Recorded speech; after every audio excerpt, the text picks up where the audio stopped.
Coming up, 22 tons of pizza dough goes to waste on the street, an injured deer walks into a hospital, and traffic cones come alive. Welcome to the Weirdness, strange news from a strange world. I'm Robin Rogers.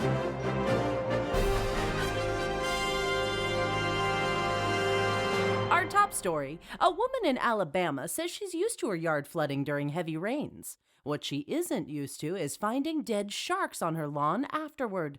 Whitney Constantine says a recent storm flooded her home and left a 3-foot bull shark in her yard. Bull sharks are one of the few sharks that can survive in fresh water, and this one may have been swimming up a river near Constantine's house when the floodwaters receded. Constantine tried to give the shark carcass to the nearby Dauphin Island Sea Lab, but they refused. Constantine instead buried the toothy sea creature in her backyard. Hopefully she buried it correctly because you do not want a ghost shark haunting you.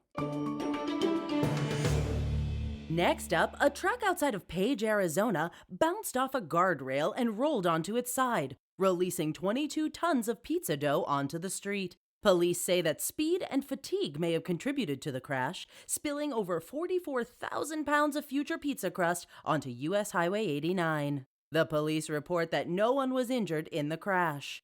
Let us take a moment to mourn the loss of so many potential pizzas. A true tragedy.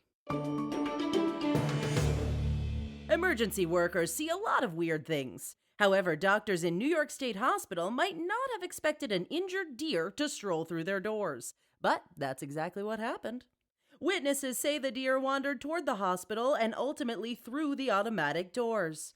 Public safety officers from a nearby college helped strap the animal to a gurney and wheeled it to the parking lot, where officials determined the best course of action. Things like this wouldn't happen if we had 24-hour deer health clinics for them to go to.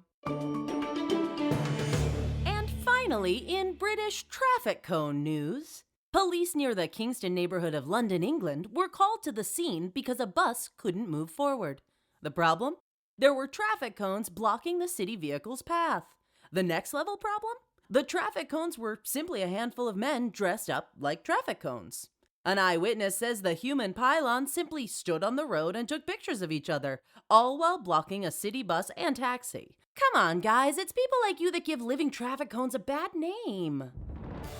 Thanks for listening to The Weirdness. I've been your host, Robin Rogers.